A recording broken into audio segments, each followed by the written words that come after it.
इन दोनों लड़कियों ने पिछली रात तक अगले दिन मिलने वाली नौकरी के लिए ढेर सारी उम्मीदें पाल रखी थी, लेकिन उन्हें क्या पता था कि इंटरव्यू के बहाने वे मानव तस्करों के जाल में फंस जाएंगी। इन दरिंदों के दबाव में अन्ना को भी अपनी पहली कस्टमर का सामना करना पड़ा। उस घिनौने दाढ़ी वाले आदमी को देखकर वह अंदर तक घृणा से भर गई। वह खुद को रोक नहीं पाई और उसके चेहरे पर थूक दिया, और उसके इस कदम ने दाढ़ी वाले आदमी को पूरी तरह गुस्से से भर दिया।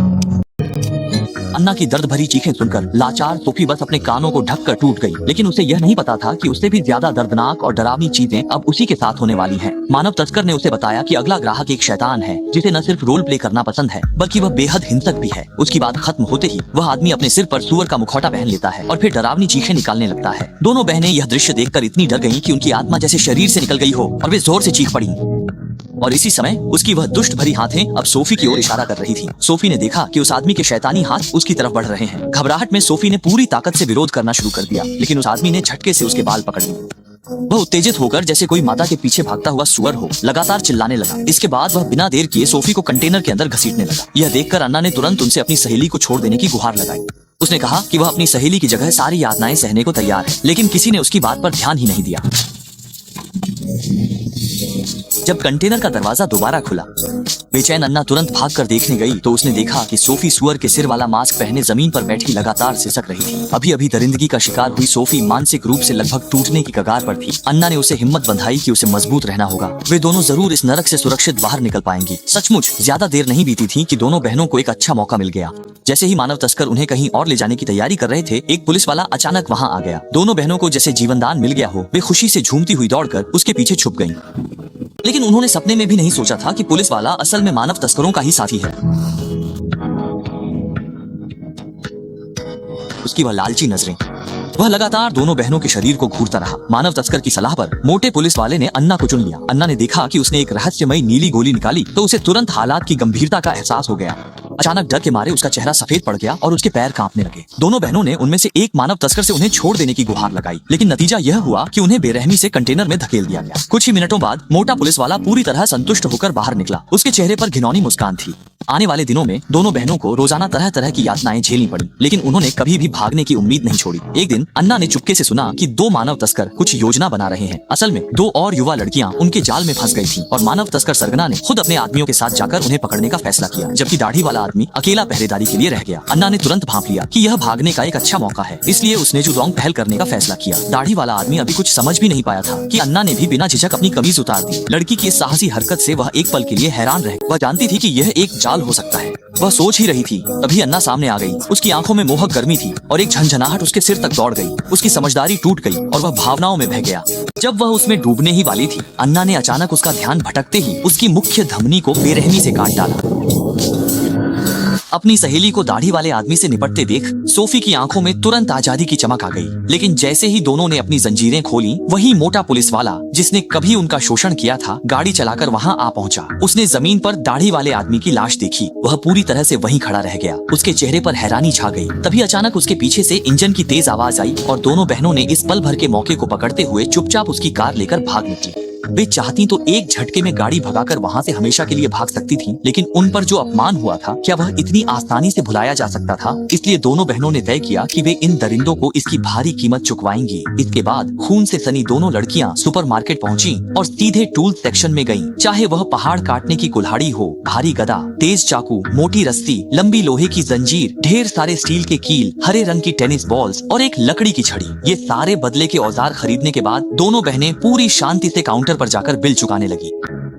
दुकानदार औजार और खून देखकर बुरी तरह सहम गया। दोनों बहनों ने दुश्मन का पता पूछा और सारे औजार लेकर वहां से निकल गईं। वे पुलिस की गाड़ी चलाते हुए चुपचाप गिरोह के सरगना क्रिस के घर में घुस गईं। क्रिस इस बात से बिल्कुल अनजान था कि खतरा उसके काफी करीब आ चुका है। वह आराम से फ्रिज से बियर निकालता है और रोमांटिक म्यूजिक बजाने लगता है।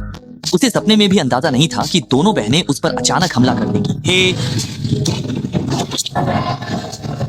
क्रिस के संभलने से पहले ही उस पर कटीले बेसबॉल फेंके गए, जिससे उसका चेहरा लहूलुहान हो गया। होश आने पर उसने खुद को मेज पर बंधा पाया और सोफी के हाथ में कीलदार गदा देखी। क्रिस डर के मारे तुरंत रहम की भीख मांगने लगा और वादा किया कि वह अपनी सारी जमा पूंजी अपनी जान के बदले देने को तैयार है। ये सुनकर दोनों बहनों ने तुरंत कहा कि वे उसकी जान बख्श सकती हैं, लेकिन इसके बदले में उसे बताना होगा कि वे दोनों उस सुअर मुख वाले आदमी को कहाँ ढूंढ सकती हैं, जिसने पहले उनके साथ ज्यादती की थी। मजबूरी में क्रिस को उस आदमी का पता दोनों बहनों को बताना पड़ा। जल्द ही अन्ना को क्रिस के छुपाए हुए पैसे का लोहे का डिब्बा मिल गया और उसमें उसे एक पिस्तौल भी मिली।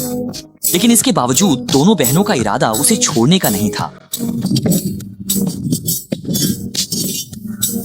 इसके बाद अन्ना और सोफी क्रिस द्वारा दिए गए पते पर गईं।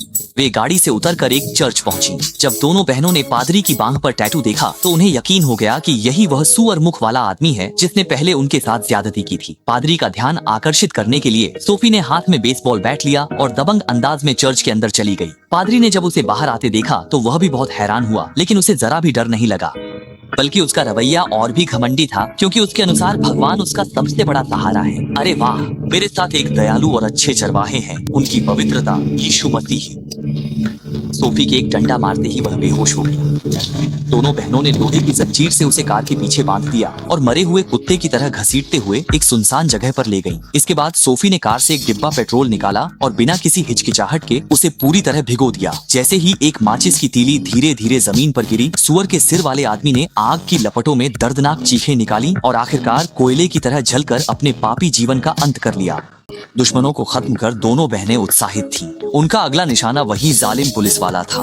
वह अगवा लड़कियों में से एक को चुन ही रहा था कि सोफी ने पीछे से डंडा मारा। होश आने पर उसने खुद को बंधा पाया। जान खतरे में देख वह भीख मांगने लगा। पुरानी बेइज्जती याद कर बहनें उसे कैसे छोड़ती, इसलिए उन्होंने तय किया कि वे उसके साथ एक रोमांचक खेल खेलेंगी। देखा गया कि अन्ना ने दोनों हाथ आगे बढ़ाए और मोटे पुलिस वाले से कहा कि कोई एक चुन ले। भले ही मोटा पुलिस वाला नहीं जानता था कि आगे क्या होने वाला है, लेकिन मजबूरी में उसे चुनाव करना पड़ा। नतीजा ये हुआ कि उसने एक गोली चुनी। वह अच्छी तरह जानता था कि गोली चुनना मौत के बराबर है, इसलिए वह डर के मारे जोर जोर से चिल्लाने लगा। इसी दौरान सोफी ने भी उसे एक और चुनाव करने को कहा और इस बार मोटे पुलिस वाले ने 5 माचिस की तीलियां चुन ली। सोफी ने उसे बताया कि 5 तीलियां और एक गोली का मतलब है कि उसके ऊपर लगातार 5 बार गोली चलाई जाएगी। अगर वह काफी भाग्यशाली रहा तो उसकी जान बख्श दी जाएगी। खेल के नियम समझाने के बाद अन्ना ने बेसब्री से गोली बंदूक में डाल दी। इसके बाद दोनों बहनों ने अपना खेल शुरू कर दिया। देखा गया कि दोनों बारी बारी से एक एक गोली चलाते हुए खूब मजे कर रही थी, लेकिन 5 गोलियां चलने के बाद भी कोई भी गोली मोटे पुलिस वाले को नहीं लगी। मोटा पुलिस वाला डर के मारे कांप रहा था। उसे लगा कि उसकी जान बच गई है, लेकिन जैसे ही उसने माफी मांगनी शुरू की, अन्ना ने गोली मारकर उसका सिर उड़ा दिया। हालांकि असली गुनहगार तो वही बूढ़ी औरत थी जो रेड वाइन पी रही थी, लेकिन उसे यह पता नहीं था कि उसकी शराब में दोनों बहनों ने पहले ही कुछ मिला दिया था। जब उसकी आंख खुली तो उसने खुद को कुर्सी से बंधा हुआ पाया। साथ ही उसने अपने छोटे बेटे को भी लटका हुआ देखा। इसी पल उस सांप जैसी निर्दयी बूढ़ी औरत को पहली बार डर महसूस हुआ। वह दोनों बहनों से अपने बेटे को नुकसान न पहुंचाने की गुहार लगाने लगी, लेकिन जिसने उन्हें अगवा किया था उस बूढ़ी औरत से दोनों बहनें पहले ही नफरत करने लगी थी। इसलिए उन्होंने उसकी आंखों के सामने ही उसके प्यारे बेटे को मार डाला।